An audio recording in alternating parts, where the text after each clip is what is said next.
दोस्तों, जब से मुख्यमंत्री योगी आदित्यनाथ को यूपी की कमान मिली है, जब से वो मुख्यमंत्री बने, तब से दावा किया जाने लगा कि यूपी में ठाकरों के वही सबसे बड़े नेता हैं। यूपी क्या, देश भर में कहा जाने लगा कि योगी तो अब ठाकरों के बीच सबसे बड़े नेता हैं।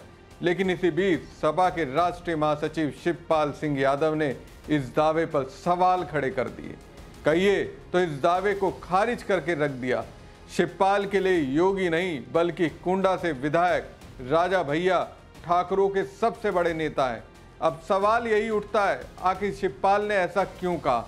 अचानक से इस बात को हाईलाइट करने के पीछे उनका क्या मकसद हो सकता है? जितना सियासी रिश्ता शिवपाल का राजा भैया से है, उतना ही सियासी रिश्ता योगी से है। फिर अचानक से उन्हें ये क्यों कहना पड़ा राजा भैया यूपी में ठाकरों के सबसे बड़े नेता हैं? शिवपाल ने ऐसा कहकर राजा भैया को क्या इशारा किया? क्या 2027 के विधानसभा चुनाव से पहले यूपी की राजनीति में एक बड़ा परिवर्तन होने वाला है?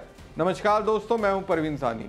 दोस्तों, सियासत की दुनिया में अगर टॉप 5 मजबूत रणनीतिकारों की चर्चा होगी तो उसमें से शिवपाल यादव की नाम की चर्चा जरूर होती है। अब शिवपाल यादव ने एक ऐसे वक्त में राजा भैया की तारीफ की है, वो भी मुख्यमंत्री योगी आदित्यनाथ के मुकाबले उन्हें ठाकरों के सबसे बड़े नेता के तौर पर पेश किया। आखिर यूपी की राजनीति में सपा अध्यक्ष अखिलेश यादव के चाचा शिवपाल यादव क्या नया और बड़ा प्रयोग करने वाले हैं, जो बीजेपी की राजनीति के लिए, खासकर योगी आदित्यनाथ की राजनीति के लिए खतरे की घंटी है। चलिए सबसे पहले जानने का प्रयास करते हैं, आखिर शिवपाल यादव ने वास्तव में कहा क्या।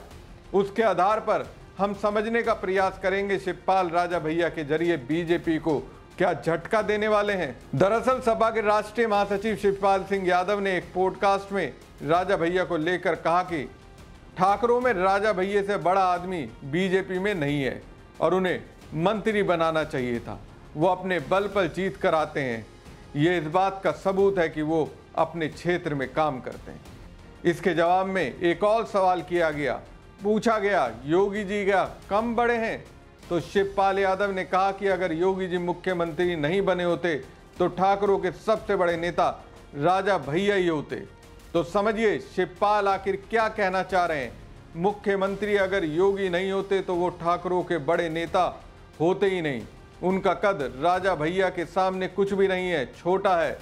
अपने आप में ये बड़ा दावा है। इस दावे के जरिए शायद राजा भैया को याद दिलाने की कोशिश की जा रही हो, शायद कह रहे हो अपनी ताकत को पहचानिए, जागिए, साथ छोड़िए, अपनी पुरानी सोच पर आइए।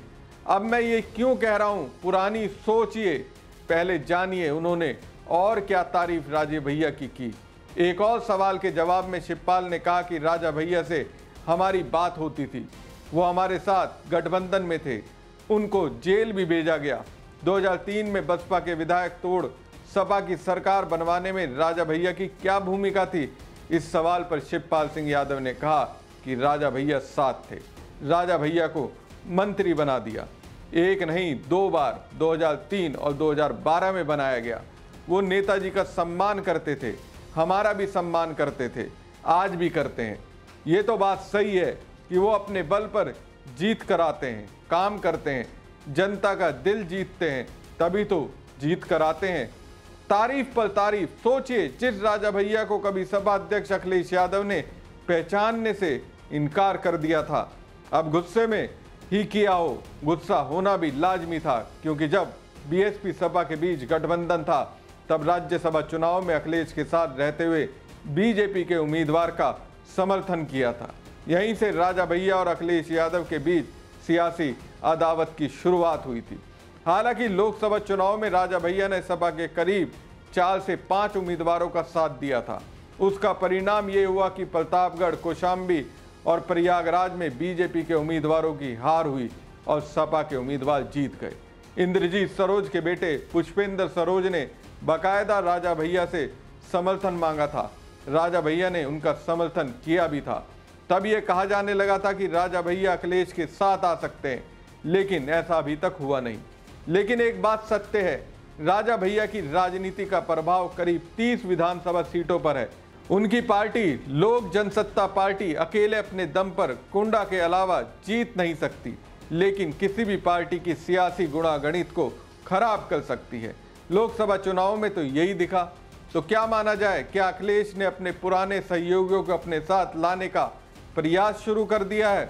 और क्या इसके लिए अपने चाचा शिवपाल यादव को अखिलेश ने आगे किया है? अगर ऐसा है तो फिर ये बीजेपी, खासकर योगी के लिए तो खतरे की घंटी है। इसी पॉडकास्ट में शिवपाल ने बताया कि 2022 के विधानसभा चुनाव से पहले बीजेपी के रणनीतिकार अमित शाह ने उन्हें बीजेपी ज्वाइन करने का ऑफर दिया था और दिल्ली बुलाया था, लेकिन उन्होंने इस ऑफर को ठुकरा दिया। शिवपाल यादव ने कहा कि 2022 के विधानसभा चुनाव के दौरान अमित शाह ने उन्हें दिल्ली बुलाया और बीजेपी में शामिल होने का प्रस्ताव रखा। हालांकि शिवपाल यादव ने प्रस्ताव अस्वीकार कर दिया क्योंकि उन्हें मंत्री पद का लालच नहीं था और पार्टी बदलने का कोई इरादा नहीं था। पॉडकास्ट में शिवपाल यादव ने कहा, मैं पहले ही मंत्री रह चुका था, केवल मंत्री पद के लालच में पार्टी नहीं छोड़ सकता था। उनके अनुसार ये प्रस्ताव था, लेकिन उन्होंने इसे ठुकरा दिया। तो इससे ये जाहिर हो जाता है कि शिवपाल यादव सपा के लिए कुछ भी कर सकते हैं, किसी से भी भिड़ सकते हैं, फिर चाहे बीजेपी के सबसे बड़े रणनीतिकार अमित शाह ही क्यों ना हो। हार्ड हिंदुत्व का चेहरा मुख्यमंत्री योगी आदित्यनाथ ही क्यों ना हो। अब मैं ये क्यों कह रहा हूं, शिवपाल यादव ने राजा भैया को 2027 के विधानसभा चुनाव के लिए सपा से गठबंधन करने के लिए कहा है। शिवपाल ने कहा कि इन दिनों राजा भैया विधानसभा में जो बोलते हैं वो बात उन्हें अच्छी नहीं लगती है, उन्हें अपने बयानों पर ध्यान देना चाहिए। एक तरह से देखा जाए तो राजा भैया की राजनीति इस बीजेपी की हिंदू मुस्लिम वाली पॉलिटिक्स से प्रभावित है। वो आजकल सनातन धर्म के बारे में खूब सारी बातें करते हैं। एक तरह से ऐसा लगता है कि उनकी जो पहले सेकुलर छवि थी उसके विपरीत जाकर बोल रहे हैं। तो कहने का मतलब है कि शायद शिवपाल कह रहे हो, हिंदू मुस्लिम वाली राजनीति पर फोकस करना छोड़िए और हमारे साथ आइए। अब देखने वाली बात यह है कि कुंडा से विधायक राजा भैया इसे किस तरह से लेते हैं। क्या वो शिवपाल यादव की ओर से इशारों में दिए गए ऑफर के साथ आते हैं? क्या सीएम योगी को भूल सपा अध्यक्ष अखिलेश यादव के करीब आते हैं? एक तरह से देखा जाए तो शिवपाल यादव ने राजा भैया को याद दिलाया, आप ठाकुरों के बीच योगी से बड़े नेता हैं, तभी तो बीजेपी को कह रहे हैं उन्हें मंत्री पद दीजिए। एक तरह से यह एहसास दिलाने का प्रयास है कि सीएम योगी की राजनीति को चमकाने के लिए आपने बहुत कुछ किया, बावजूद इसके सीएम रहते हुए योगी आदित्यनाथ और बीजेपी ने आपको क्या दिया। हमारे साथ थे तो दो बार आपको मंत्री बनाया। बीजेपी के लिए इतना करने के बाद भी आपके पास कोई पद नहीं है। दोस्तों, अभी के लिए बस इतना ही। मुझे दीजिए इजाजत। शुक्रिया।